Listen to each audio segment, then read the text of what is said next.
Bonjour les amis, on se retrouve dans une nouvelle vidéo, donc un nouveau débrief technique, du coup le round 2, Croix en terre noire du CFD avec Vincent Ferreira, notre pilote. Ça va bien Vincent? Bonsoir Mondigo, parce que nous sommes le soir quand nous faisons cette vidéo. Bonsoir Mondigo, bienvenue chez moi. Voilà, on est chez Vincent aujourd'hui, on a changé de décor, donc vous me direz ce que vous en pensez en commentaire, si on retourne au garage et si on reste ici pour les prochains. Voilà. Bah, deux choses. Premièrement, on avait fait une vidéo avec Drift Actu où justement on avait fait un petit débrief, un podcast qu'ils appellent podcast. Un podcast. Voilà, ils appellent ça. Désolé, hein, moi j'ai du mal avec l'English. Mais en tout cas, où on était chez Marco, c'était super sympa. Et d'autre part, j'ai envie de vous dire, vous êtes un petit peu une grande famille parce que vous êtes beaucoup à m'accompagner, être avec moi et m'envoyer des messages super sympas. Donc en quelque sorte, en faisant ça chez moi, j'ai un petit peu l'impression de vous ouvrir les portes de chez moi, dans mon intimité. Ça me fait plaisir, ça me touche. Petit détail, non, c'est pas Fred Adam qui m'a cassé le nez après avoir explosé son aile arrière. Le pauvre, il m'a montré l'état de sa voiture après notre choc. Mais du coup, non, c'est pas lui qui m'a cassé le nez. Ce n'est pas non plus le pilote ukrainien. C'est aujourd'hui au travail, je me suis pris un outil dans le visage. Donc voilà, je n'ai pas fait de la boxe non plus. Voilà, petit détail. Super. On va commencer tout de suite. Ouais. Du coup, je vais te poser quelques questions, tu vas me répondre.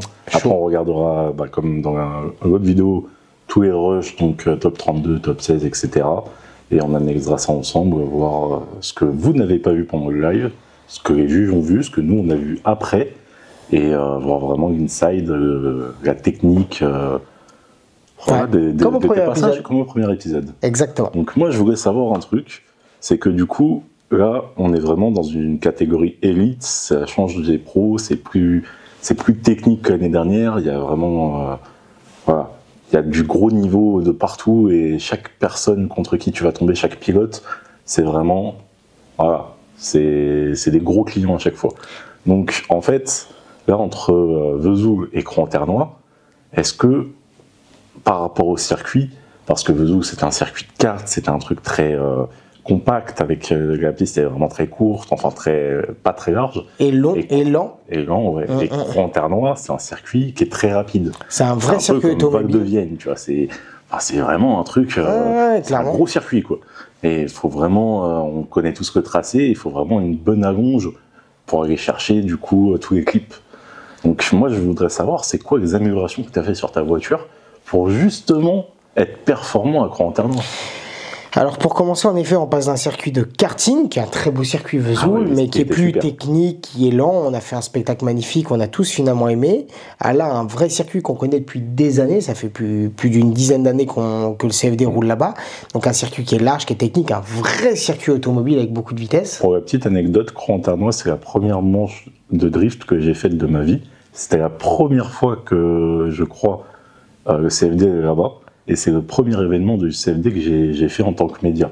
Et c'était pas sur le circuit qu'on connaît aujourd'hui, c'était sur les S qui étaient derrière.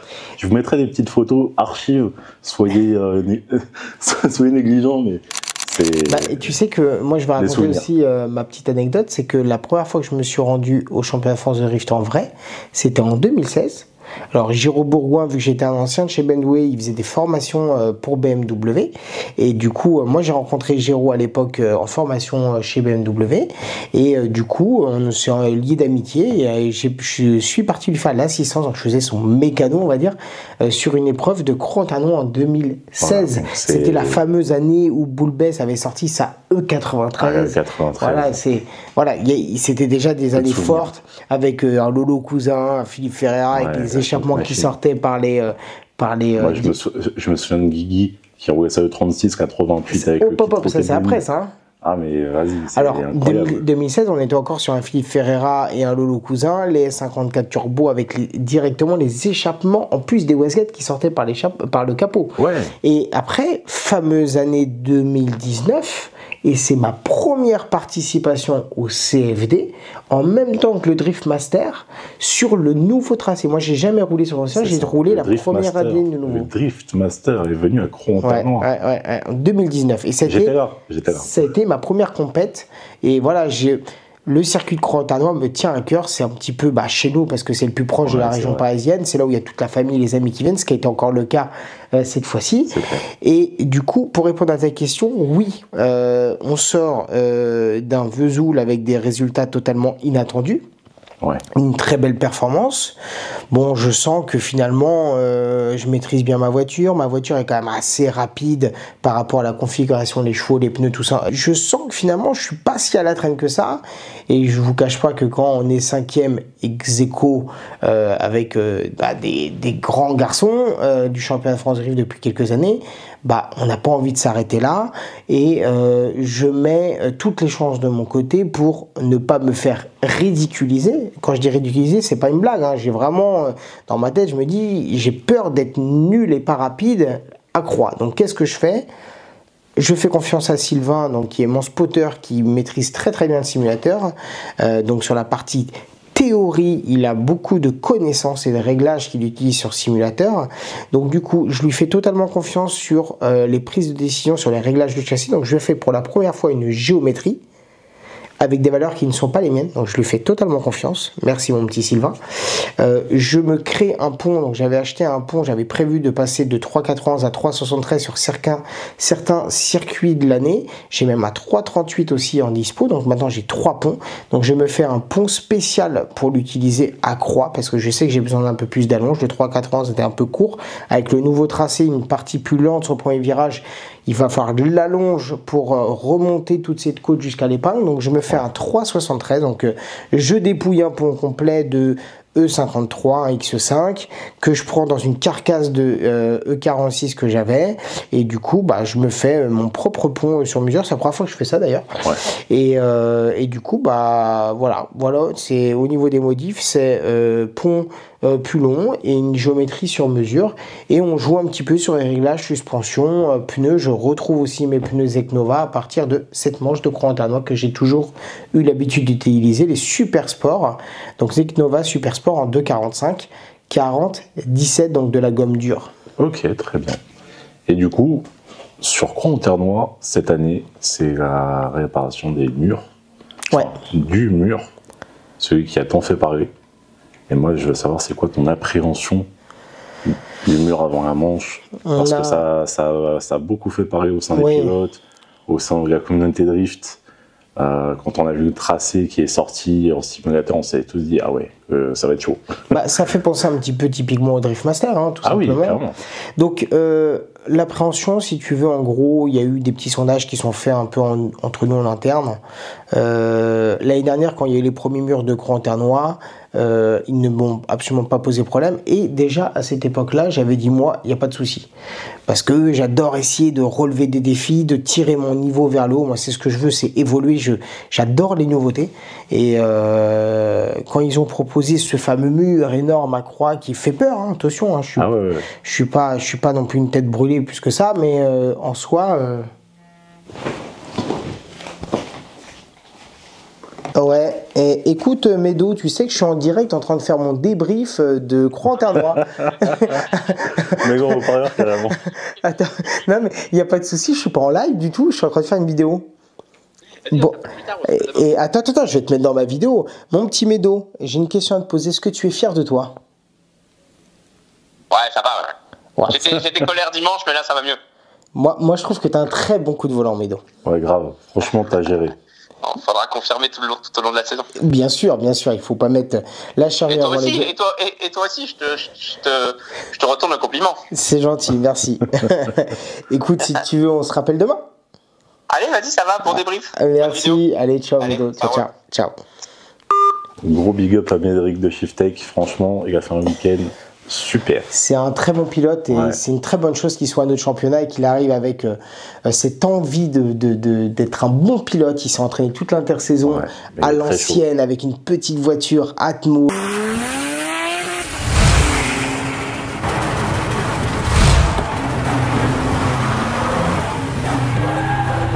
là, il passe sur un monstre. Il n'a pas fait les choses à l'envers et ça, c'est bien. Ouais. Mais Derrick continue comme ça, c'est très bien.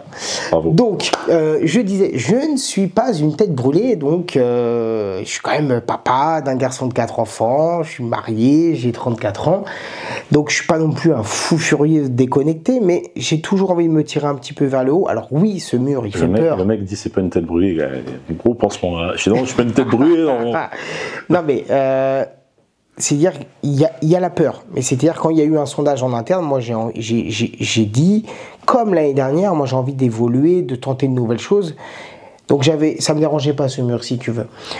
Maintenant, la seule chance que j'ai, c'est que j'ai investi, ça va faire 3 mois maintenant dans un simulateur. Ouais. Je l'avais pas branché, j'avais même pas Windows, enfin j'avais Windows qui était pas activé, bref.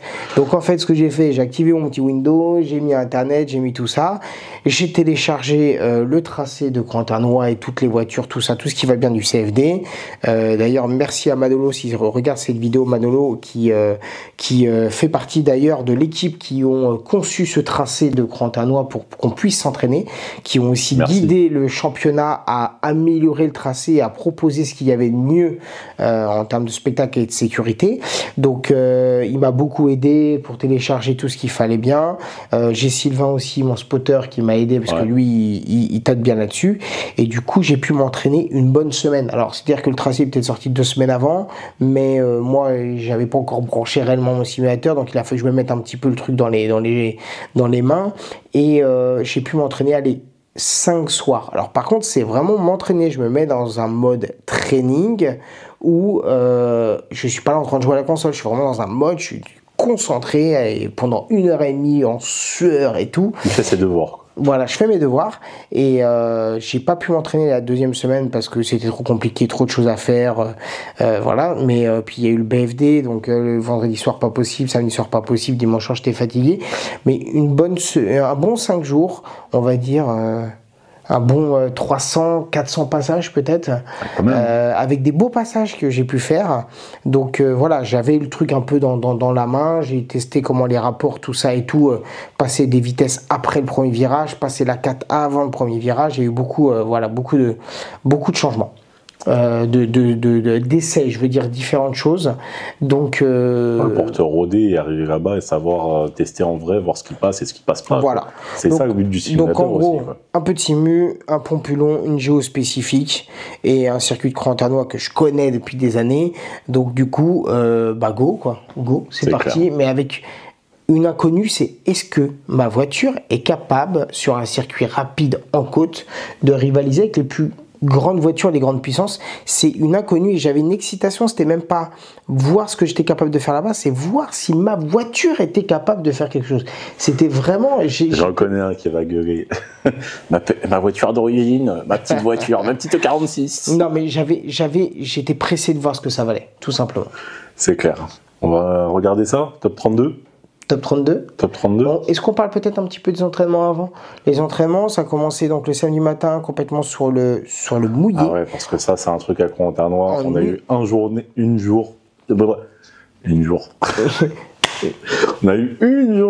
complète de pluie, mais c'est un truc de fou, quoi. Genre le matin, ça allait, mais l'après-midi... C'est mort. L'après-midi, c'était pluie. Le pire, ça a été pour les one-shot battles, je crois, les top des pros, ça a été horrible.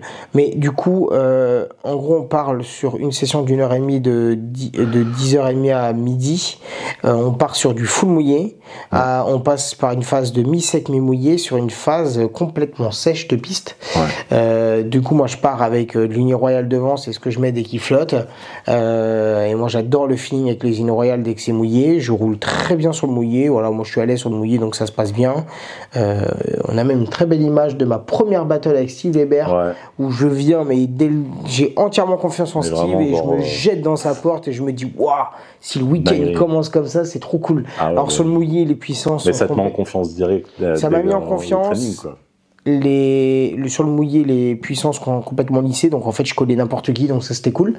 Et puis moi je sais régler ma voiture sur le mouillé, c'est vraiment un point fort que j'ai, parce que le mouillé, j'ai beaucoup fait du mouillé, donc il y a des réglages qui sont différents, et moi je sais vraiment trouver les bons petits réglages, et j'adore le mouillé, moi je roule bien, voilà, je viens du mouillé à la base, j'ai eu du mal à me mettre dans le drift sur sec, mais j'ai toujours cette base de mouillé aujourd'hui, maintenant j'essaie de drifter sur le sec, et j'ai toujours cette base de mouillé qui reste, et du coup j'aime bien le mouillé. Les gens qui me suivent depuis le départ savent que mes premiers résultats, c'est toujours dès qu'il pleuvait, je faisais des résultats, j'étais à l'aise. Mais du coup, je m'amuse bien, c'est cool. Après, on passe sur un mi-sec mi-mouillé. Là, il se passe une grosse sortie de piste, où j'abîme tout le latéral de la voiture, parce que du coup, les Agneaux Royales, c'est bien, mais dès que le train arrière, on se retrouve sur du mi-sec mi-mouillé, même du sec, ça commence à pousser très fort, surtout avec les nouveaux réglages châssis qu'on avait fait. La voiture, elle tractait énormément, donc du coup, en fait, ça faisait très vite saturer mon train avant, et les Agneaux Royales n'avaient plus assez d'efficacité, et je me suis retrouvé avec un train avant qui était qui flottait, c'était flou, et en fait il y a eu un moment, j'allais me diriger vers le clip 3, là il y avait des pneus, et en fait je sentais que j'allais m'éclater dans les pneus, donc j'ai préféré prendre, comme Mathias Locatelli l'a fait justement en top 4, il me semble, où il a eu un problème avec de crémaillère, et du coup il a préféré aller tout droit, sauf que lui, il a un fond super plat en dessous, il m'a expliqué, donc lui il a glissé sur les cailloux, il est reparti.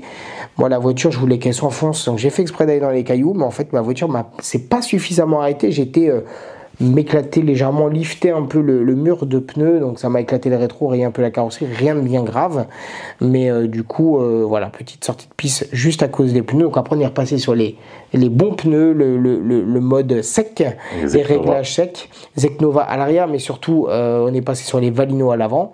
Et là, impeccable. Après, j'ai pu faire un passage de remise en confiance juste avant l'heure du midi, le dernier passage à 55, où j'ai pu faire un très beau passage sur totalement sec, d'ailleurs, de bonne mise en confiance.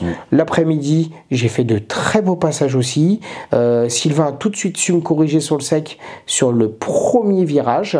Comment prendre le premier virage? Je ne l'allongeais pas assez. C'est un problème que beaucoup de pilotes ont eu. Ça a été dit d'ailleurs sur nos discussions en interne.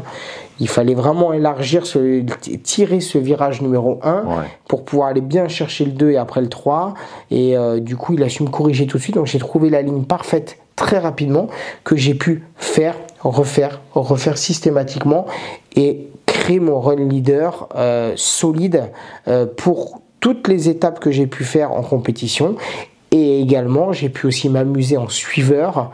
J'ai fait des belles battles qui étaient très sympas, qui m'ont mis en confiance, sauf une, et qui m'a fait énormément douter. J'en ai pas parlé à l'équipe, mais le midi, j'étais pas bien.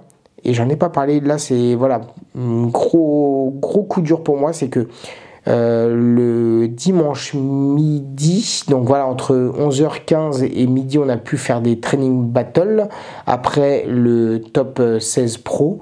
Et en fait, j'ai fait une battle avec Ben Vavasseur. Ben Vavasseur, il a une voiture qui marche très fort. C'est un pilote qui est très rapide, très agressif. Et en fait, j'ai fait une battle avec lui et il m'a satellisé. Et concrètement, il s'est envolé. Je me suis retrouvé dans sa fumée. C'était très compliqué de le suivre. En fait, j'ai été beaucoup trop agressif au déclenchement. Et plusieurs pilotes comme Ben, en fait, avaient tendance à arriver très fort, à jeter la voiture, mais vraiment dans le mur et mettre de l'angle. Ce qui faisait que la voiture s'arrêtait un petit peu. Et après, ils mettaient full gaz. Ils enroulaient tout le virage d'une façon magnifique. Et après, voilà, ils enchaînaient tout le tracé. Et moi, quand il a fait ça, moi, je me suis surpris. Je pensais qu'il allait taper le mur. Donc, j'ai vraiment calmé la voiture. Et en fait, moi, quand j'ai réaccéléré, lui a réaccéléré. En fait, tout simplement que lui, il a avancé. Moi, j'avais la sensation de rester sur place. Donc, un gros coup dur. Je me suis dit, mince, si ça me fait ça avec Fred Adam, qu'est-ce que ça va faire? Je vais être ridicule. Voilà, gros problème dans la tête le midi. Et j'avais hâte de passer cette battle, de faire cette battle avec Fred pour essayer de me remettre en confiance. Et j'ai réussi après 1 heure, 2 heures de repas là à la fin à me remotiver, à reprendre confiance et me dire ça va le faire, tu es capable de le faire, ça va le faire. Let's go. On se retrouve en top 32, donc la battle contre Fred Adam et sa BM E92. Exactement, sachant que là, étant donné que j'étais classé 5e ex aequo, donc ça c'est les points sur le classement général, mais j'étais classé 7e au niveau des one-shot battle. Donc à partir du moment où on est classé à ce niveau-là.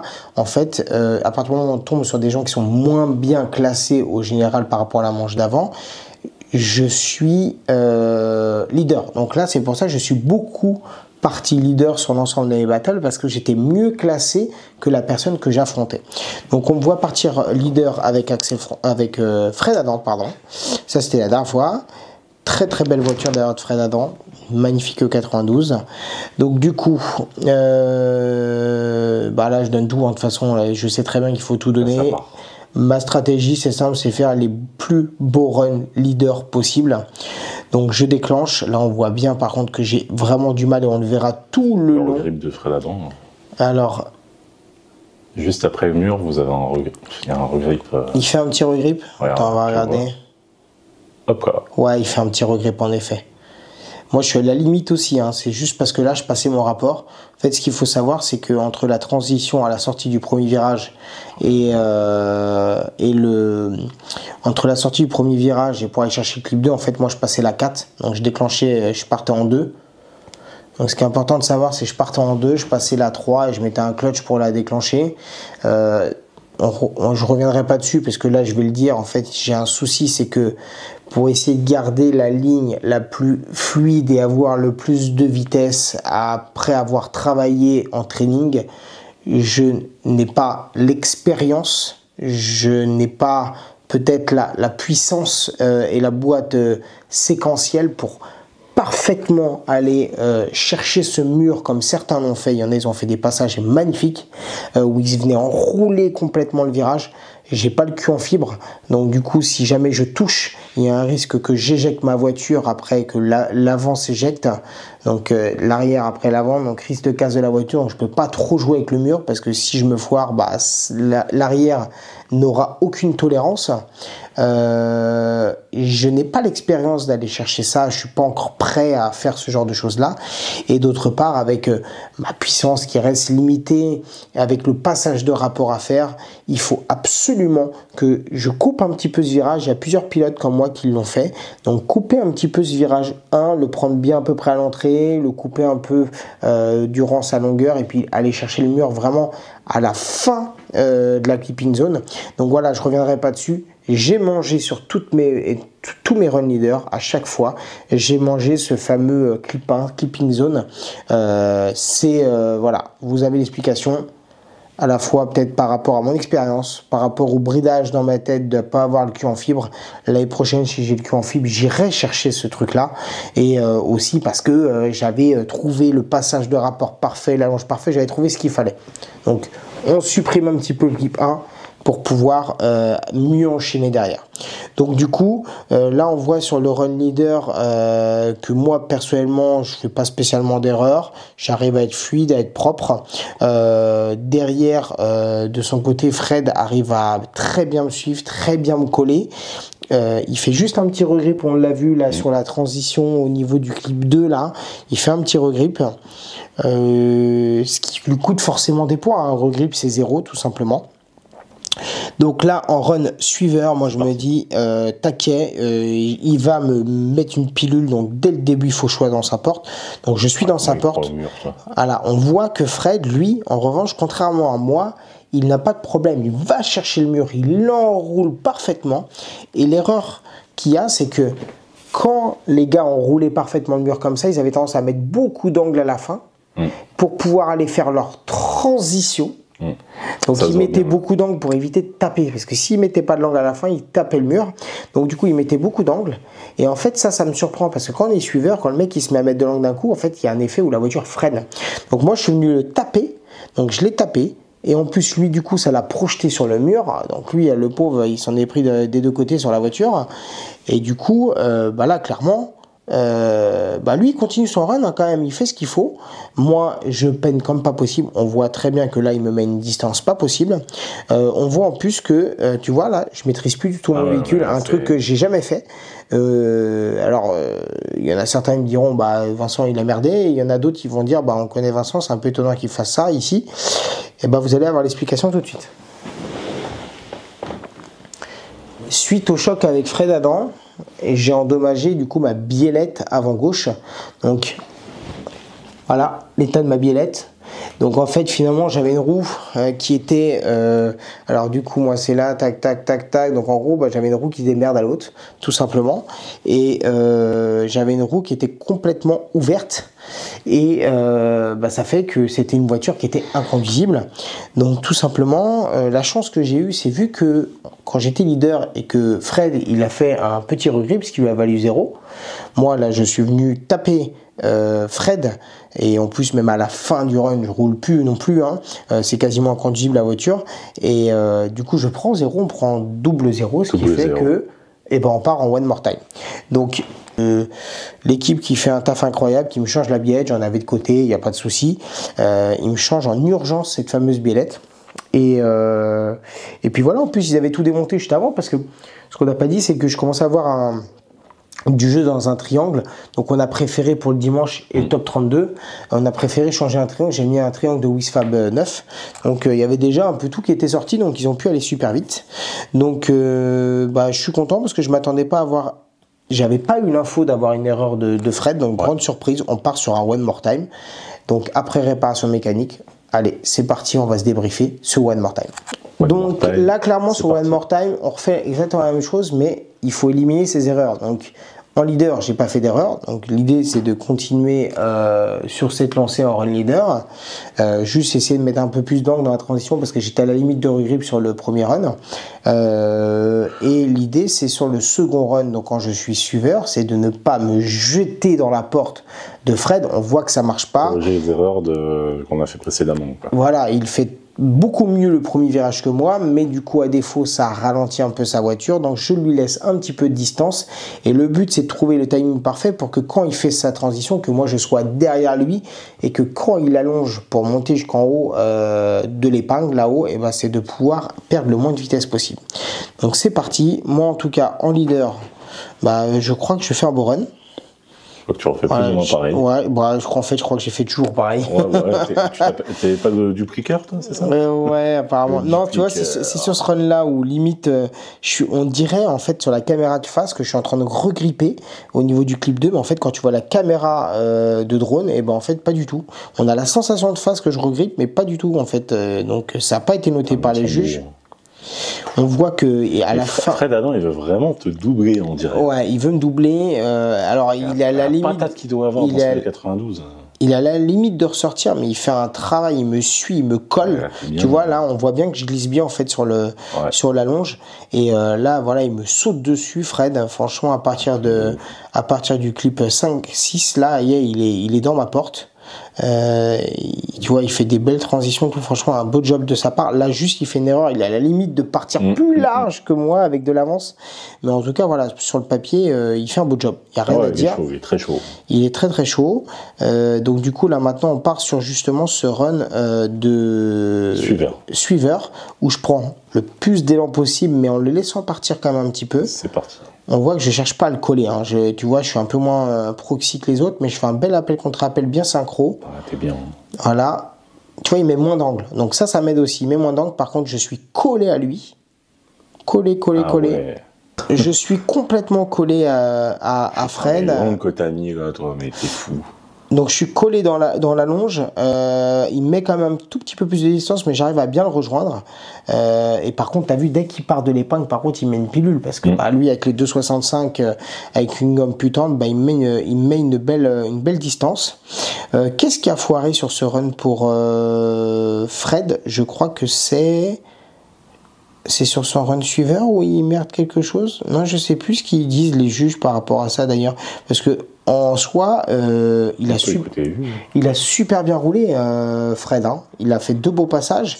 D'ailleurs, je salue Fred parce que ce qui était compliqué pour lui, c'est qu'il a eu des problèmes de papillon. Il s'est pas beaucoup entraîné. Donc, il a beaucoup moins de roulage que moi sur ce week-end. Donc, le peu qu'il a roulé, il n'est pas forcément à l'aise. C'est un peu saccadé. C'est le retour que j'ai, moi, de mes spotters. Et puis, voilà, on sent que c'est un gars d'expérience parce que le jour où il arrive en top 32, le mec, il est chaud. Il n'a pas beaucoup roulé. Il n'a pas fait de passage propre. Et puis, le moment où il arrive en compète, il est là, il est chaud. On peut voir la ligne de Vincent Ferrat qui est plutôt très belle. Et derrière, on voit un Fred Adam, regardez, qui coupe, qui roule droit. Vous voyez, pour rattraper la proximité. En fait, il sacrifie tout au profit de la proximité. pour pouvoir coller Vincent Ferrat. Alors forcément, il finit par y arriver sur la fin, sur les 2 derniers clips. Et encore, vous voyez, c'est pas... Enfin, il y a de la proximité, mais c'est pas non plus, il n'est pas non plus dans la porte. Et sur le deuxième run, eh ben, on a Fred Adam qui, là voilà, regardez, complètement intérieur. Il coupe la ligne et hop, il va chercher le clip. Il est droit en fait pour reprendre de la vitesse. Et malgré tout ça, Vincent Ferrat, il est quand même là. Il fait d'ailleurs un beau rattrapage sur le clip numéro 5. Là, il perd un petit peu de proximité. Vincent Ferrat, il est moins proche que Fred Adam l'était sur la dernière partie. Mais sur l'ensemble des 2 runs, Vincent Ferreira a mieux roulé.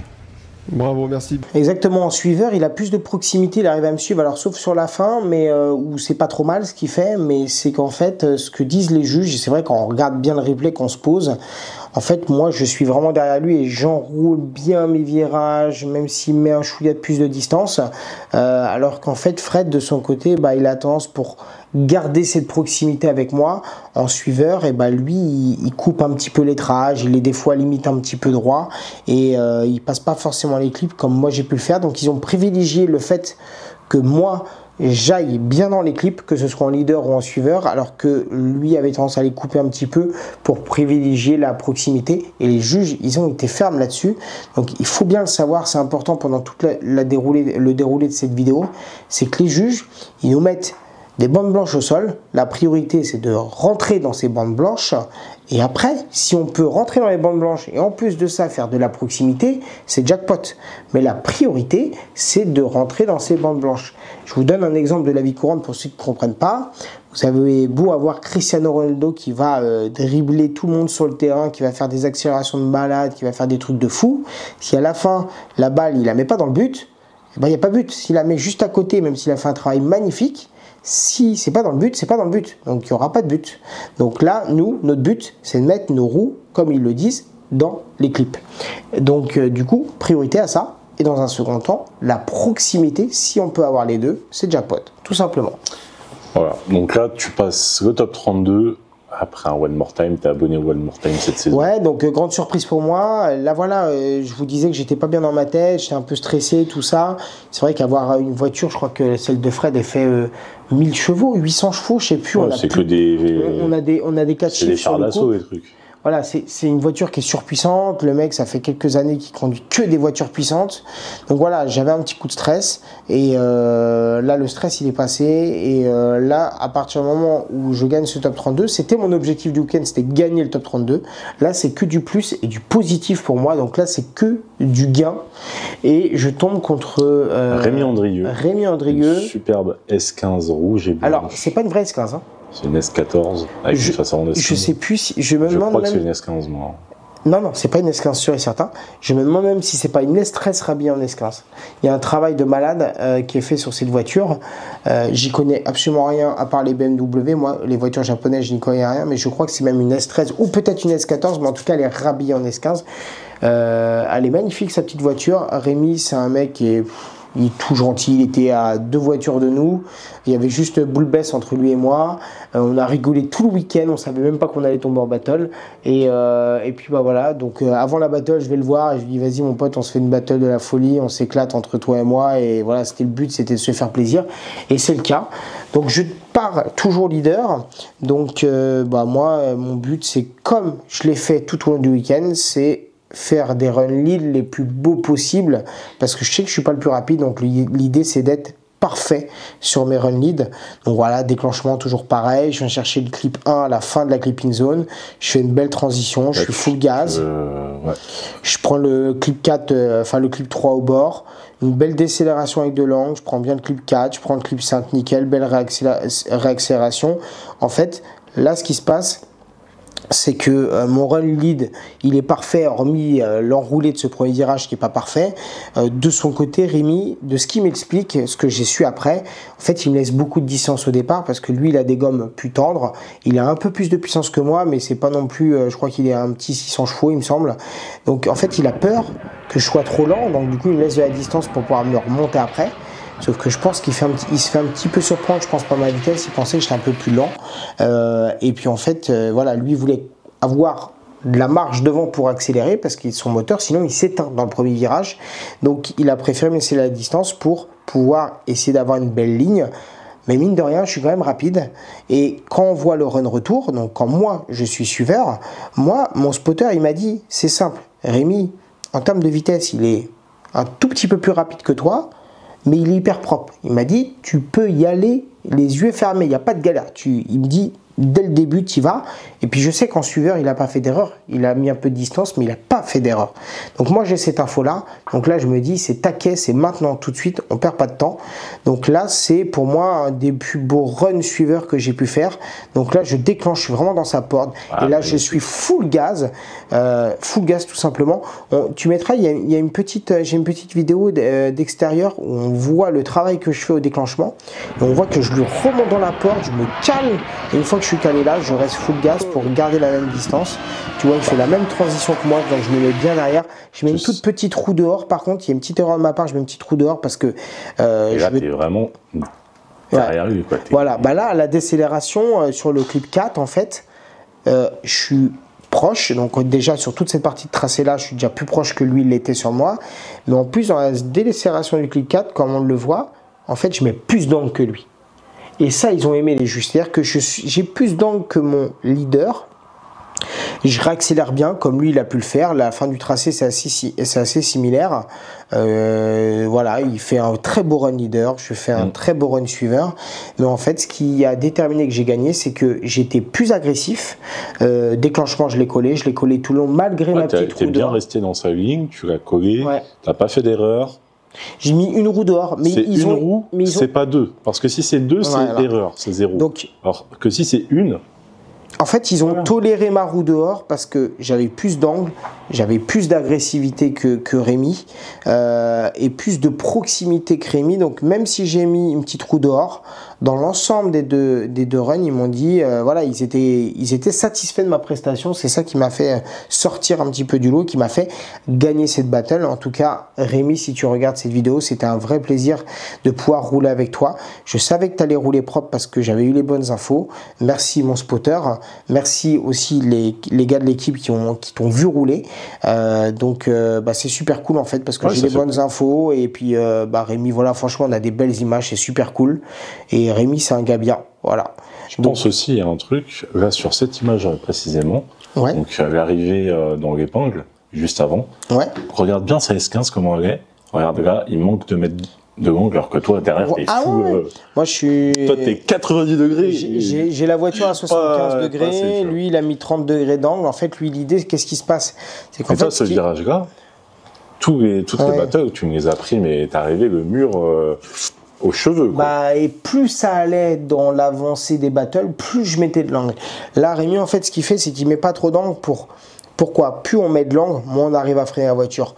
Moins on met d'angle, en fait, et plus on a l'action des 4 roues. Donc, c'est-à-dire que quand on freine, on a la force de freinage. Comment vous dire? Vous êtes dans un rond-point, vous voulez freiner, et la voiture va faire des trucs un petit peu bizarres. Vous voyez ce que je veux dire? Vous mettez un coup de frein, elle va aller un peu à droite, à gauche. Alors que si vous êtes en ligne droite, vous pouvez mettre pied sur les freins, la voiture est bien stable, elle freine. Et moins on met d'angle, plus on a une puissance de freinage. Alors, c'est vrai que j'arrive à faire, de par mes années d'expérience et des roulages sur le mouillé et tout ça, j'arrive à savoir mettre beaucoup d'angle et freiner la voiture parce que cette voiture, je la pratique et je la connais bien. Elle est bien équilibrée, même si elle est lourde. Elle maîtrise son sujet. Voilà, je la maîtrise bien, cette voiture. Et à Crantanois, j'ai toujours fait ça. Et en fait, j'arrive à bien freiner ma voiture avec beaucoup d'angle. Donc déjà... avec mes petits pneus qui sont quand même bien dégonflés, j'ai quand même un bon grip latéral, donc je sais mettre le filet de frein qu'il faut bien, je sais actionner le frein à main comme il faut, et du coup ça fait que j'arrive à avoir un freinage efficace avec plus d'angle, tout simplement. Ouais, très bien. On passe... Donc cette petite battle, elle est gagnée, et là je me retrouve en top 8. C'est ça, face contre à une autre S Silvia. S-châssis. Alors là, c'est une vraie S15 par contre. Là, c'est une vraie S15. C'est vraiment la voiture, c'est la voiture du sponsor du championnat quand même. Et pas un petit. On parle de Steve. Steve, la voiture Drift Shop, tout le monde la connaît. Ça fait des années qu'il roule. Il a fait beaucoup de championnats un peu partout. Il faut impérativement que tu parles de ça, là, l'accident qu'ils ont eu. Faut que tu montes les images avec Jérémy Germain. Ils ont eu un très grave accident juste en top 16. Donc c'est Steve qui est déclaré gagnant. En fait, c'est la première fois qu'il y a une erreur comme ça où il y a sur le premier run, 2 voitures HS, donc parce qu'ils sont rentrés dedans. En fait, il y a Jérémy Germain qui est en perdition sur sa voiture. Steve qui est en train de prendre justement le clip 4 et qui va rentrer dans le 5, mais en fait, il spin. Il spin, mais à côté de ça, Jérémy Germain qui avait perdu le contrôle de sa voiture parce qu'il avait mis les roues un petit peu dans l'herbe, et ben il vient lui rentrer dedans. Donc en fait, il explose la voiture de Steve, mais Steve était parti à la faute tout seul. Donc en fait, 2 voitures HS, impossible de rouler, c'est la première fois que ça arrive. Donc finalement, ce qu'ils ont fait, c'est qu'ils ont déterminé que c'est le meilleur des 2 qui était classé, qui a gagné. Par exemple, on aurait eu le même cas avec Rémi, et ben c'est moi qui aurais gagné parce que j'étais mieux classé par rapport à la manche d'avant. Donc voilà, c'est important que tu montres ces images là parce que du coup il y a quand même un gros choc qui est important. Et là, les 2 voitures donc sont déclarées HS.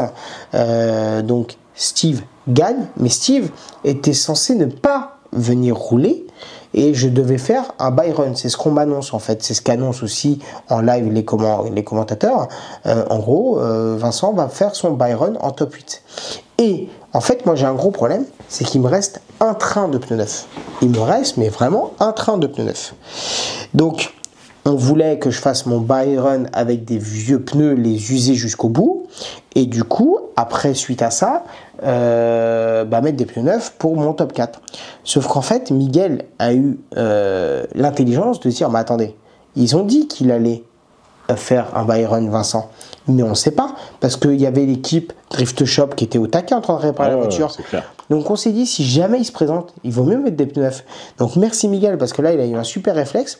Donc du coup, on met des pneus neufs, le dernier train que j'ai, de monter, parce que voilà, pour la petite histoire, je vous jure, c'est vrai, c'est pas du mytho, j'ai 2 trains arrière. C'est-à-dire que tout le week-end, j'ai fait avec 2 trains arrière. Dès que j'avais un pneu usé, j'allais faire changer, tout ça, j'avais toujours 2 trains neufs pour les trainings, et j'étais parti avec 2 trains neufs pour les battles. Voilà comment ça s'est passé. Mais sauf que avec le One More Time de Fred, et là je me retrouvais à faire que 4 passages finalement avec un train de pneus. Donc un One More Time avec Fred, ça me crame un pneu, un train de pneus, 2 passages avec Rémi, ça me crame la moitié d'un train, il n'y en avait plus beaucoup dessus, et puis je me retrouve avec un train neuf à mettre, mais je pensais pas aller aussi loin, moi en fait, si vous voulez. Moi, on est parti avec cap pneu neuf, ça suffisait quoi. À chaque manche, on pense pas qu'on va aller. On se dit bon, non, on vient pour le fun. Hein. C'est ça. Et du coup, là, il faisait chaud, le circuit consomme beaucoup plus de pneus.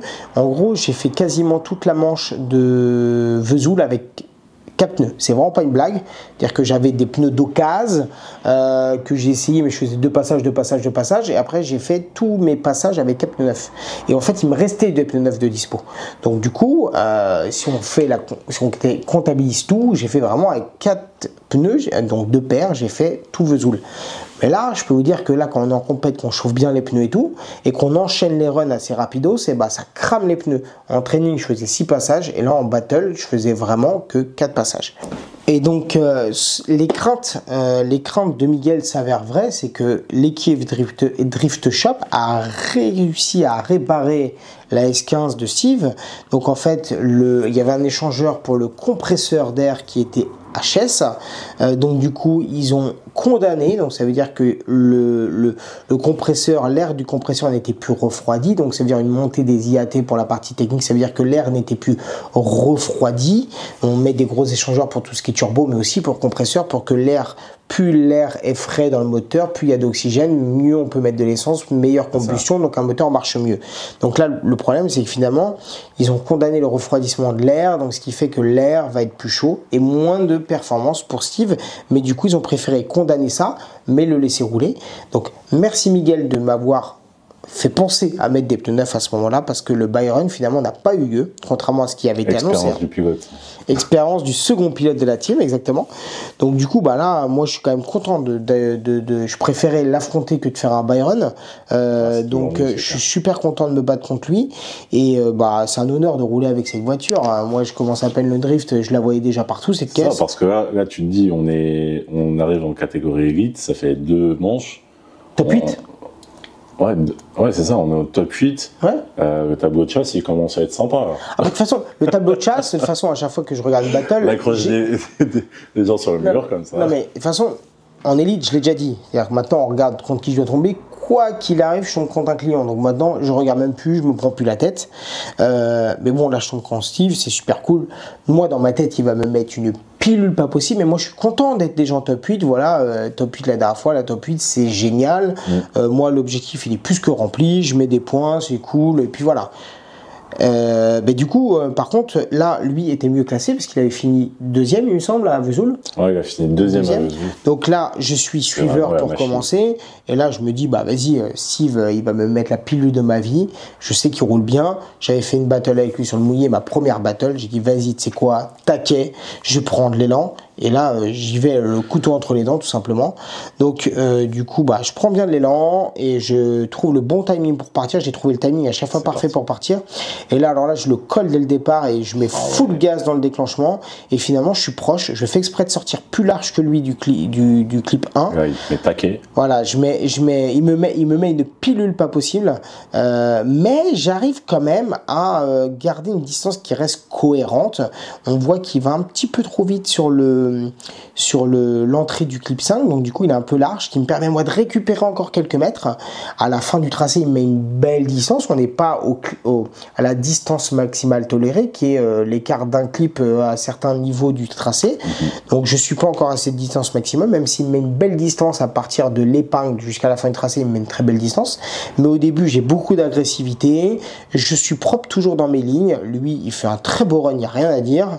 Mais du coup, j'arrive quand même à garder une distance cohérente. Mais, chose que mon spotter n'avait pas vu, bon, il loupe le clip 5, mais en fait, sur la transition entre le clip 3 et justement la transition quand il remet pour aller chercher le clip 4, la partie justement où je mets beaucoup d'angles, où je suis généreux, et ben, il fait un regrip.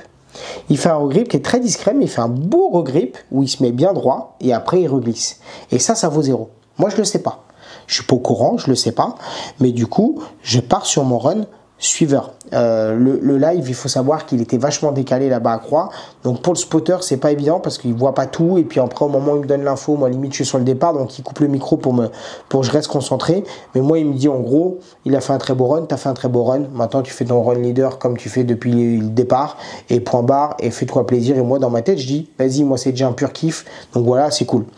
Donc c'est parti. Moi, je fais mon run lead. Quoi dire là pour l'instant, moi je sais qu'en tout cas j'ai déjà regardé tous les lives, je fais pas d'erreur sur aucun de mes leads hormis ce premier virage qui est pas très joli, mais là voilà, je sors avec un peu plus d'angle sur le clip 1, c'est cool, je passe bien mon rapport, je monte bien là-haut, je vais bien chercher le clip 3 et je mets encore plus d'angle. Regarde-moi ça là. Je mets encore plus d'angle que d'habitude. En fait, c'est insolent comment tu prends ce clip, c'est un truc de ouf. Je mets encore plus d'angle sur le clip 4. Je suis à la limite de toucher les pneus, mais par contre, on voit que lui, Steve, c'est magnifique ce qu'il fait parce que il est collé à moi. Alors, un tout petit peu moins sur le premier clip, mais à partir du clip 2 et toute la montée, il est strictement collé à moi. Il fait un run suiveur magnifique. Regarde ça, comment il est collé dans l'épingle. Au clip 5, il est collé à moi. Là, il anticipe mes transitions. C'est magnifique ce qu'il fait. Franchement, Steve, pilote d'expérience, il n'y a rien à dire. Donc, Steve, c'est super beau. Moi, quand je stoppe ma glisse, je le vois, il est collé derrière moi. Je me dis, c'est mort, il m'a mis la piquette de ma vie. Et en fait, je sors de la voiture. Moi, je lui dis, je fais un peu pleureux. Je lui dis, écoute, je suis content d'avoir roulé avec toi. C'est cool. Bon, de toute façon, je me suis mis à l'esprit qu'à partir du top 8, ça allait être compliqué, les différences de machines, tout ça et tout. Et là, c'est lui qui me dit de lui-même, il me dit, on a fait top 8 la dernière fois, on se voit. On se voit très bien. Mais Steve le me dit, il me dit. Bon résultat, quoi. Il me dit, j'ai fait un regrip. Il me l'avoue. Il me dit, j'ai fait un regrip. Je lui dis, ah ouais, et tout. Parce que je lui dis, ça va, t'as bien roulé, t'es content de toi et tout. Il me dit, ouais, mais je crois que j'ai fait un petit regrip. Donc, ok, d'accord. Et là, grande surprise, mais vraiment, je suis hyper surpris. En fait, je gagne ce battle parce que ce que disent les juges, ils disent qu'en fait, oui, il n'y a pas de proximité quand je suis suiveur.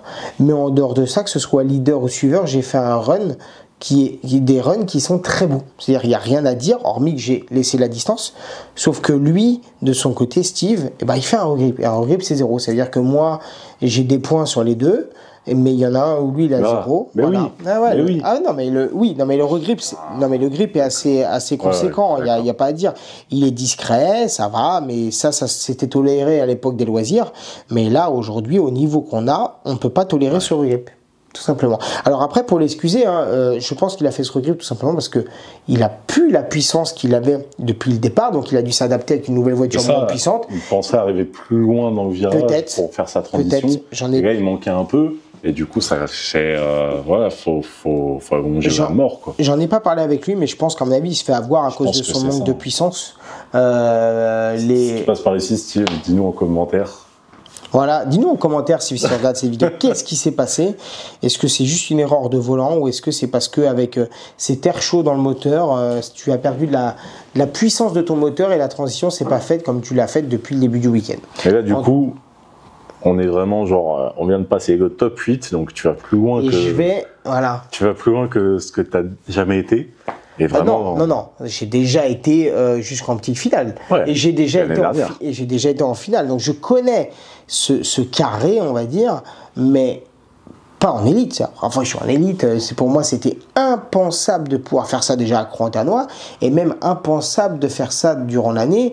On en rigolait, je voulais raconter à Vesoul que ma femme, quand on est passé en zone top 8, elle m'a dit en top 8, tu n'iras jamais ici de l'année, regarde bien la zone, tu n'iras jamais. Et là, on est la deuxième manche. J'ai déjà passé 2 fois le top 8 et là, je vais en top 4. C'est dingue. C'est-à-dire que je peux toucher peut-être les portes d'un podium, mais c'est dingue ce qui se passe. C'est un truc de fou, quoi. C'est un truc de fou, c'est inattendu. Nous, on était comme des fous avec les médias, on était... Tout le monde, mais même les gens de la... On sautait dans tous les sens, on dit « Oh, il n'a pas tu Steve Weber !» Mais même les gens de la Red Team, ils étaient fous. Voilà. Donc du coup, là, concentré. Ce qu'il faut savoir, c'est que là, je tombe contre... Est-ce que tu te souviens de son nom? Je sais jamais. C'est Lipski, je crois qu'il s'appelle. Lipski. Ça doit se dire comme ça. J'espère que j'écorche pas son prénom ou non. Mais du coup, c'est le pilote ukrainien qui conduit la Supra en Kevlar. MK5. Voilà, une Supra, dernier modèle, tout en Kevlar, une caisse, il y a beaucoup d'oseille dedans. Je sais pas si les chiffres sont bons qu'on m'a annoncé, mais on m'aurait annoncé une voiture à 300 000 €, ce qui est absolument fou. Donc possible, on est sur un jeune pilote, attention, il a que 17 ans, mais a priori ça fait déjà depuis 14 ans qu'il roule avec ses voitures, ça fait déjà 3 ans qu'il la roule, il a déjà roulé au Drift Master. Donc en fait c'est un gros client, moi je savais pas tout ça, hein. Moi je me concentre sur mon petit N54 de faire en sorte qu'il marche, je suis pas au courant de tout, donc a priori je suis sur un gros client, de toute façon moi je suis en top 4, là c'est même plus, j'ai même plus gagné, j'ai déjà surgagné pour moi, donc là je pars en leader, donc par contre je me fais vraiment plaisir en leader. Là on va décortiquer ce run leader, franchement je me fais un plaisir de dingue, là par contre je m'amuse pas à jouer avec la caméra et tout, je suis vraiment focus dans un mode où je suis hyper concentré, et en fait j'ai envie de me faire plaisir, mais de jouer quand même la canne, j'ai envie d'y aller, tu vois, j'ai envie de me dire, vas-y, taquet, je suis pas là pour rigoler, putain, t'arrives en top 4, mec, t'es aux portes de la finale, maintenant, c'est bon, t'es plus là pour jouer au billes, mon gars, c'est taquet. Donc du coup, c'est Timur Lipski, voilà, c'est bien ça, donc c'est Timur, toi t'as dit Piotr, t'as cru que c'était le... Moi j'étais au Drift Master. Ouais, t'étais au Drift Master, toi. Bon, bref, en tout cas, c'est parti, feu, voilà, les feux s'allument, je déclenche, donc lui, il me suit bien, ça c'est pas un sujet.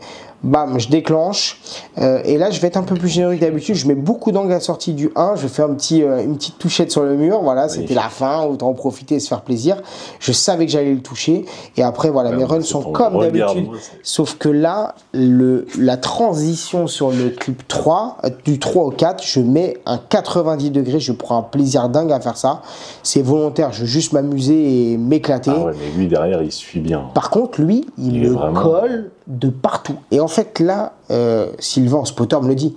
Il me dit, écoute, t'as fait un run magnifique, comme d'hab, t'as fait un run magnifique en leader, mais il me dit, le mec, par contre, il était collé à ta porte.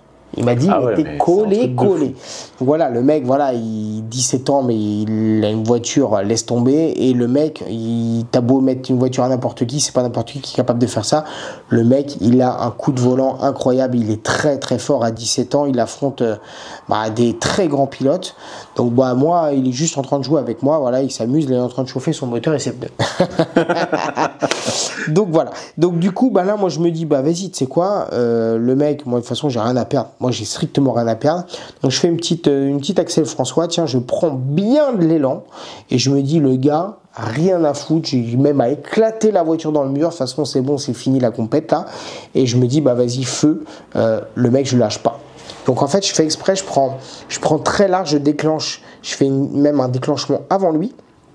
Mais je déclenche très large pour vite reprendre l'intérieur et repiquer sur lui. Donc c'est ce qu'on voit tout de suite en image. Je déclenche bien avant lui, et bam, et le but c'est de revenir sur lui. Et en fait, ce qu'on ne voit pas, parce qu'il y a une sorte de transition entre les caméras qui se fait pas au bon moment. Là, on voit qu'il s'arrête de drifter, mais en fait, il y a eu un choc. Ça veut dire que quand il sort du premier virage, le même effet qu'on a eu avec justement Frédéric Adam qui vient mettre de l'angle, et ben en fait ça freine sa voiture et du coup moi j'arrive derrière avec ma ligne où il faut que je sois taqué full gaz pour tout enchaîner, et ben je viens légèrement le taper, je viens avec ma roue avant gauche légèrement lui toucher, là tu vas le voir en vue aérienne, je viens légèrement lui toucher la roue arrière droite. Ce qui est très peu, hein. Ça touche à peine sa voiture, mais en fait il devait avoir des pressions peut-être basses et je lui abîme sa jante. Et en fait, ça lui fait déjanter son pneu. A priori, une jante qui vaudrait 700 €. Je sais pas si tu te rends compte, ça vaut mon pont et mes 4 pneus et roues à moi.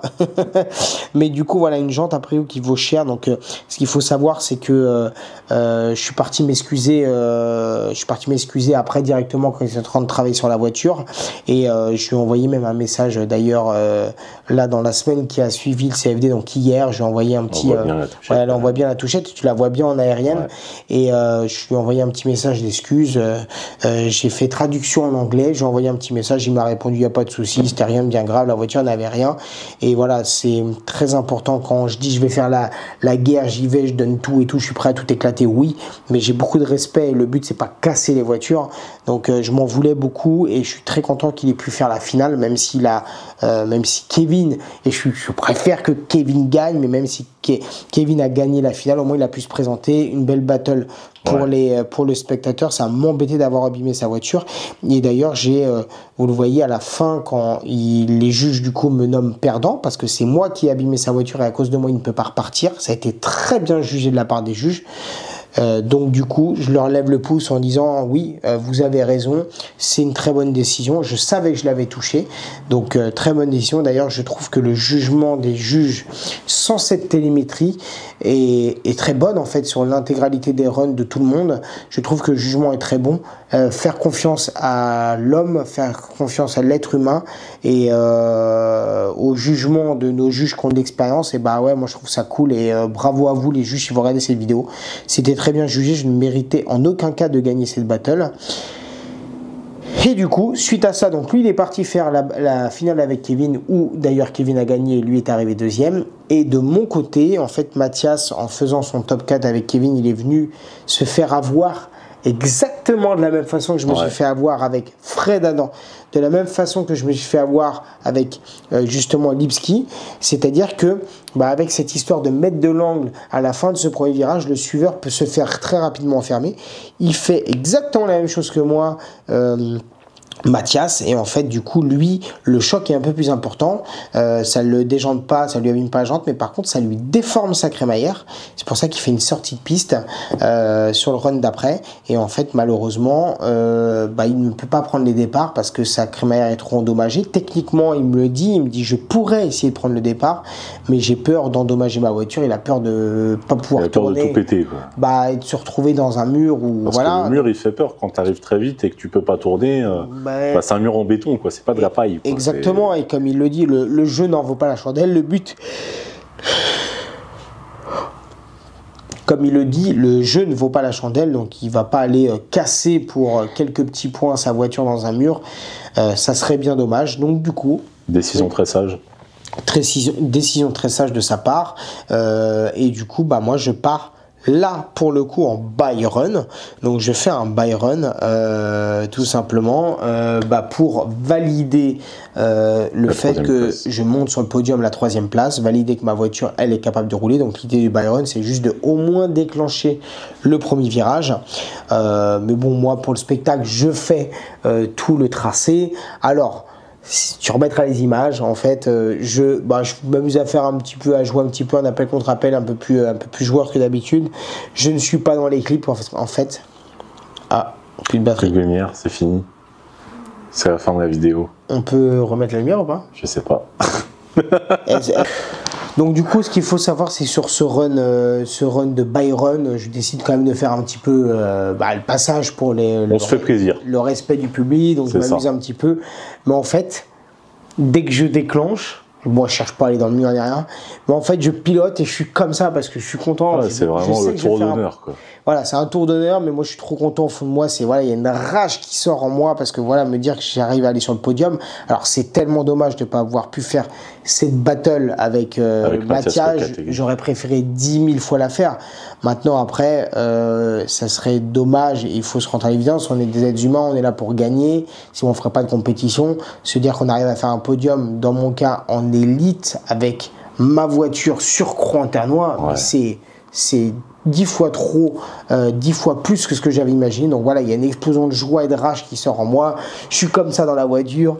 Du coup, au bout d'un moment, je dis mince, il faut que je passe la 4. Et du coup, je passe la 4, c'est dégueulasse. Et puis après, du coup, je m'amuse vraiment sur la fin du tracé à remettre de l'angle et partout. Et voilà, je m'éclate sur la fin du tracé.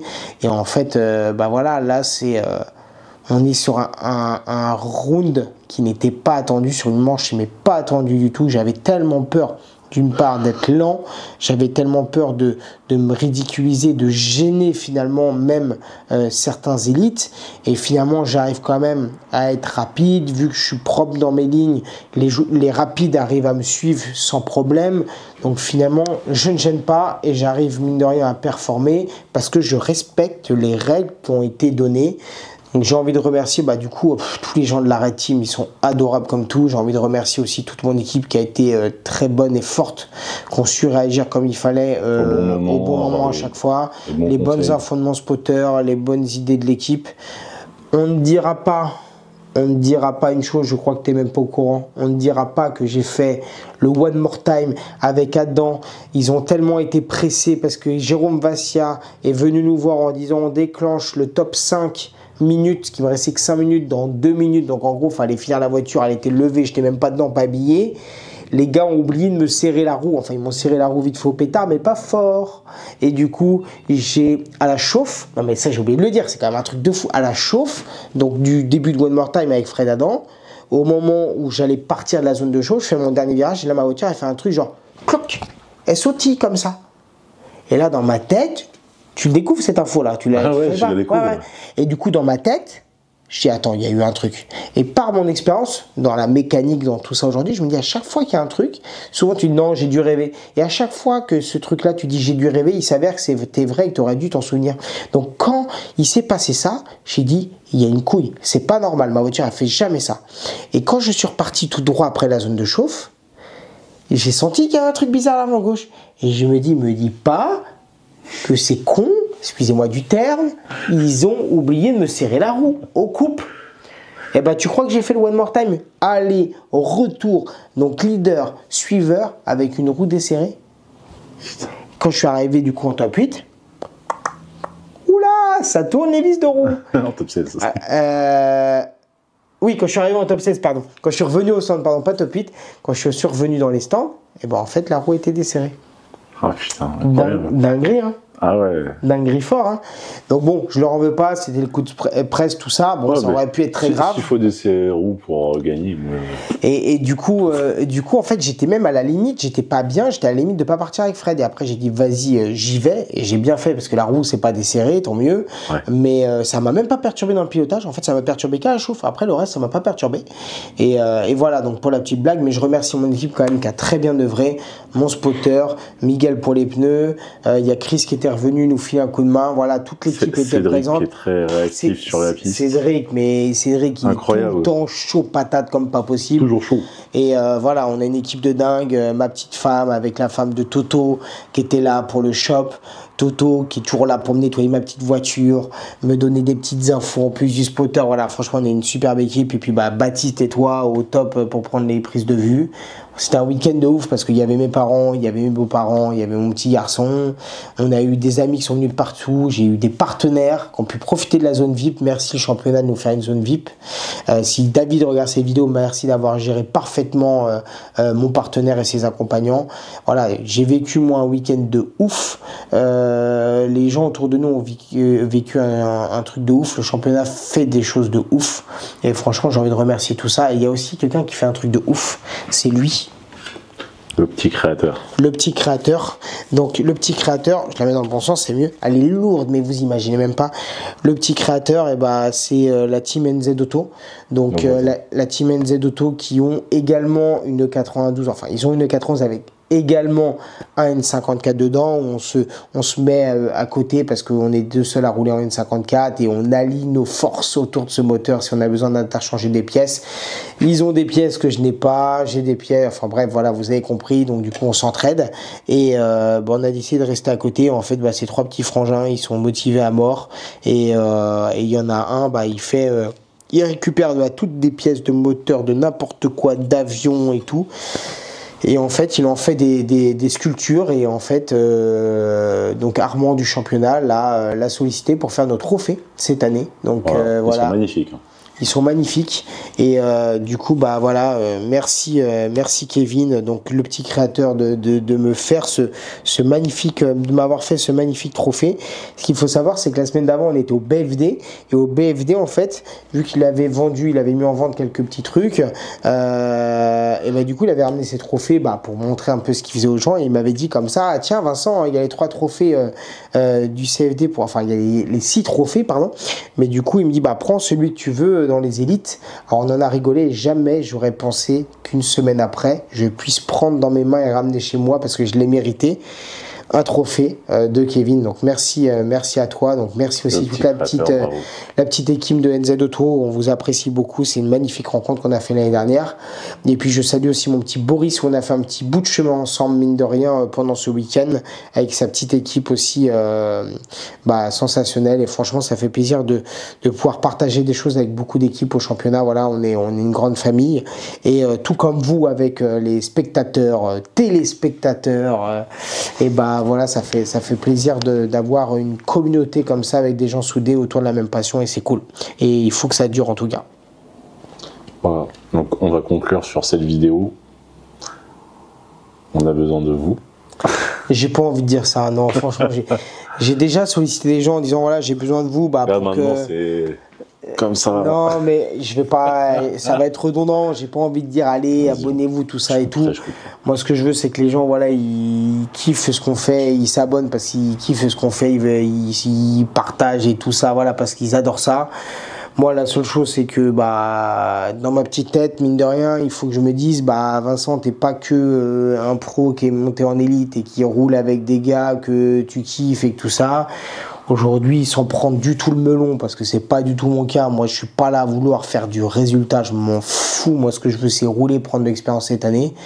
Mais bon, au bout d'un moment, faut quand même se mettre un peu dans une situation et se rendre à l'évidence. C'est que, voilà, on a fait beaucoup de points. Là, ce qu'il faut savoir, c'est que je suis 3e au général. Je suis 3e ex-aequo avec Lou. On a j'ai Vavasseur et Locatelli juste derrière. Mais voilà, je suis 3e au général, c'est dingue après 2 manches. Et je me dis, arrête d'être le petit gars qui a envie de s'amuser avec des grands, et voilà, et essaye de faire aussi ton maximum de points de résultats. Donc bon, je vous cache pas que j'ai revu de nouveau les objectifs. J'étais à la base, je m'étais dit, je vais faire 20e, c'est déjà ouf. Après, je m'étais dit, après la première manche, je vais essayer de faire 15e, ça serait dingue. Bon, voilà, je suis peut-être en train de me dire, allez, je vais essayer de faire top 10, quoi. Essayer de faire top 10, ça serait déjà dingue. Parce que il y a plein de pilotes, ça fait des années qu'ils roulent, et quand ils se maintiennent dans le top 10, c'est déjà un truc de malade avec l'évolution du championnat. Donc là, faire top 3, moi ça me dépasse, cette histoire, ça me dépasse.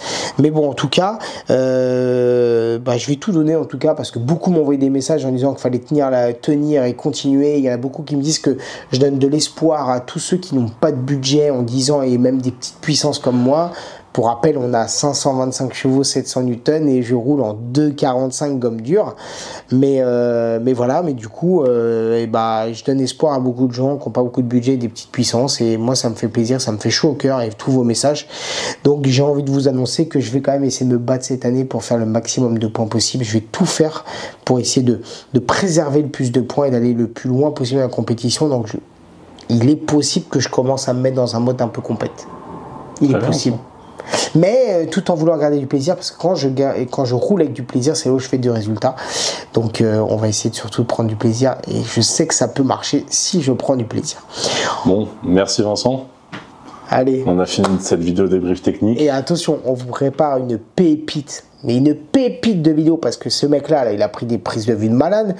De l'autre côté, il y a le Baptiste, les vidéos intérieures et tout ce qui va bien, extérieur et tout, m'ont pris des vidéos de partout.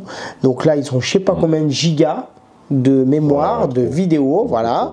Donc du coup, ils sont en train de préparer une vidéo pépite qui devrait sortir une semaine après celle-ci. Cette vidéo, elle sort. La semaine d'après, on vous sort une pépite de vidéo, un format à peu près 25 minutes, avec toutes les petites coulisses, tout ce qui s'est passé.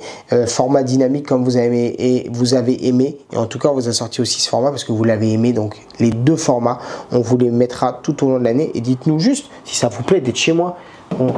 Je vais te commander des rotules de Wixfab, Steve, parce que j'ai tout le train qui a éclaté. Et puis le petit poster, ça, vous venez sur le circuit, je vous l'offre le poster avec la petite dédicace pour ceux qui veulent. C'est cadeau, beau poster bien quali. Et puis, bonne fin de journée. Bonne fin de journée. Rendez-vous à Val-d'Argenton. Allez, ciao. Ciao, c'est ciao.